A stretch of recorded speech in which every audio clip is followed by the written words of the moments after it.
Okay, well, this is painting by Fiona Greenhill, and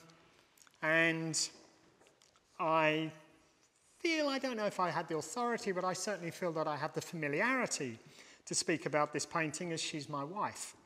And we work in the same studio, and so I've seen this painting since it was, since I helped her actually lift in the stretcher and somehow got the job of priming the canvas. And so I see these works from their kind of beginning all of the way through. Even so, as I did allude to earlier, Fiona said, "Are you going to talk about mine?" And I said, "Well, yes, of course." And so she said, "Well, you wait." And I had to wait while she printed out this kind of list of things I should say. Fiona's paintings always start with a photograph, and she says this process usually involves driving with one hand on the wheel and one hand holding the camera, clicking more or less randomly. And in our early days of our early courtship, she was doing this one day driving along. She was then living in the Blue Mountains, and she was driving along with this camera, just simply clicking at random with one knee on the wheel, and me sort of literally going white and ashen face in the passenger seat. Anyway, she just shoots just an innumerable number of these photographs, clogs up the computer for weeks. And the reason why she does it almost at random is, just as she says, to prevent her from consciously framing the subject in the hope that the camera, after hundreds of shots, may throw up something surprising. So she's very kind of again that sort of thing which sometimes I get really obsessed with, of the camera there and just that absolute precise moment. She deliberately just shoots like that. She feels that if she stopped to take a photograph, she would start to become too self-conscious and it would lose the sort of spontaneity that she wants. It's why we also have innumerable, and they're usually always out of focus, which again she does deliberately. We also have innumerable number of out-of-focus shots of the two children because she forgets to readjust. So that's the way that she starts initially. And she has this quote from Susan Sontag, the writer who wrote the wonderful book on photography, that says, "The camera makes everyone a tourist in other people's reality and eventually in one's own. In a sense, the process also helps to defamiliarize the subject, to make the familiar strangely unfamiliar."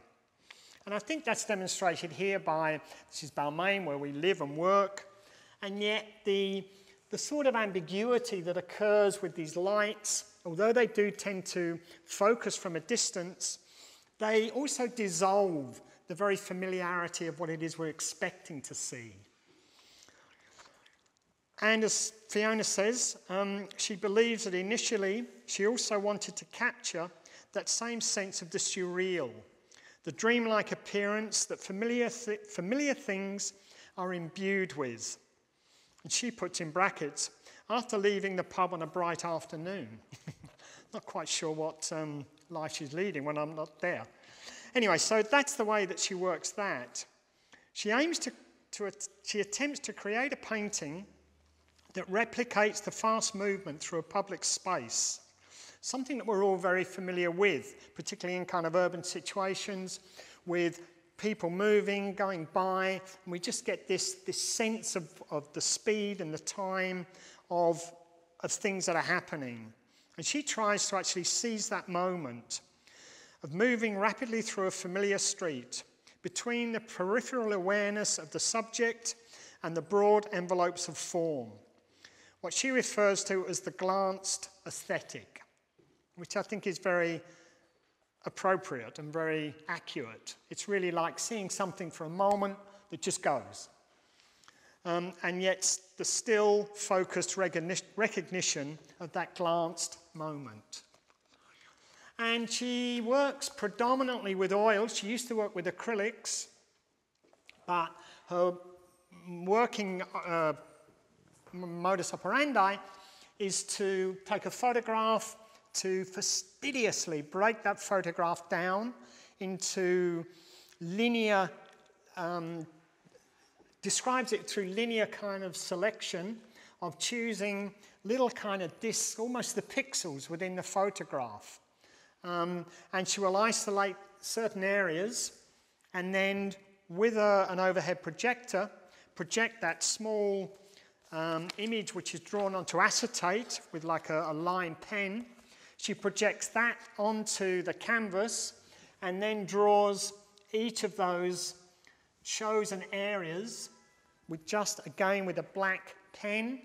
And so you're looking at a white canvas with all of these areas delineated throughout, and then a very complicated process which even I really can't quite work out, where she will use masking fluid, something we use extensively in watercolours.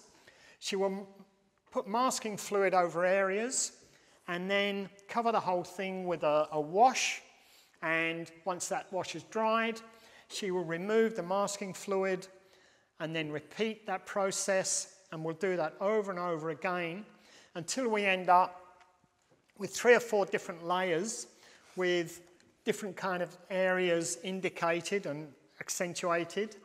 And then she starts to apply the particular colour that she mixes up, and then we'll sort of paint area by area using her brushes.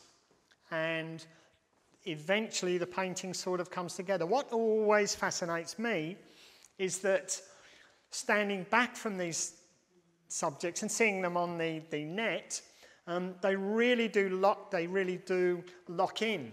Whereas because a studio will be probably half the size of this room, I am so used to seeing them at a close distance that it's really intriguing for me and very beneficial for me too. It's really good to get back to really see the painting as they lock into space.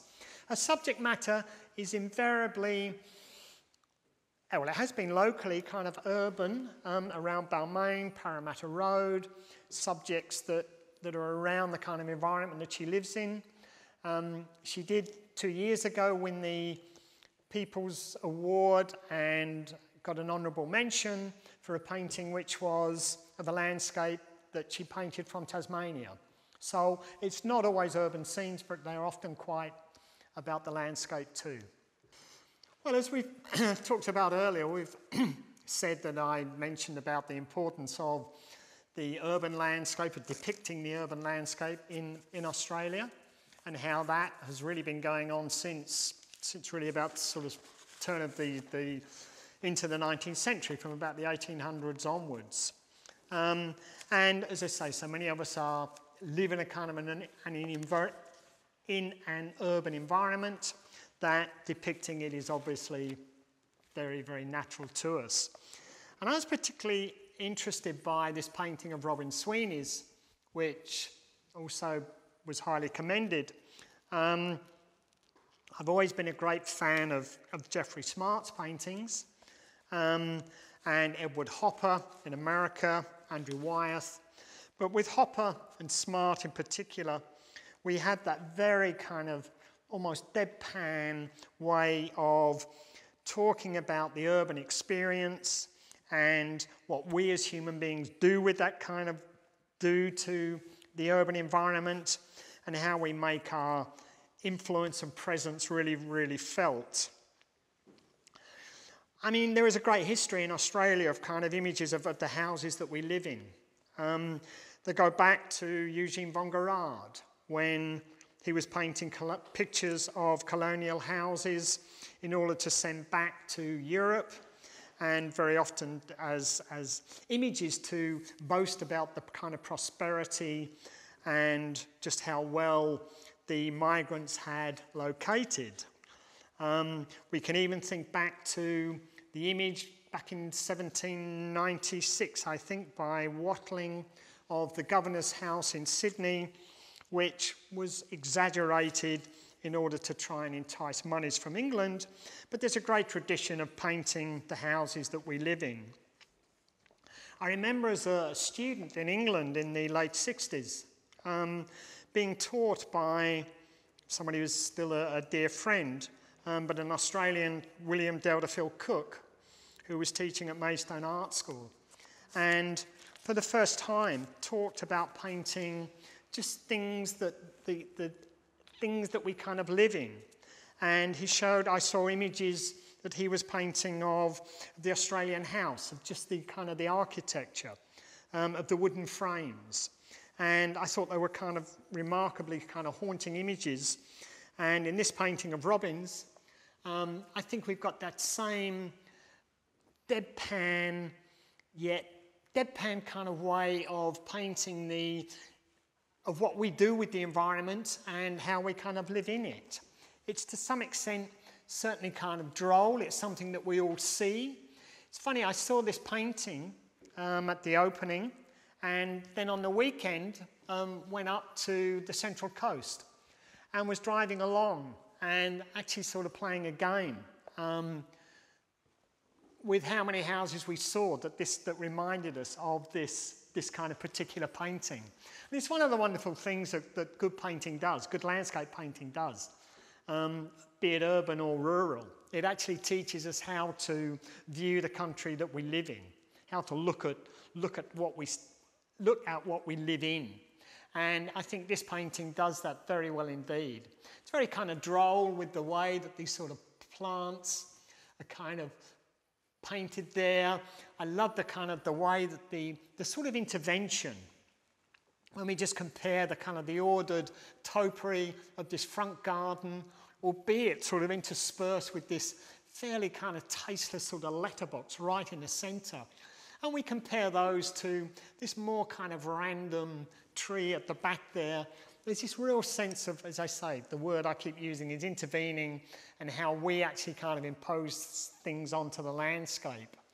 It's kind of droll, it's very poignant, says a lot about the urban landscape, and also continues that kind of tradition of depicting what it is we actually live in and how we organise our space and our environment.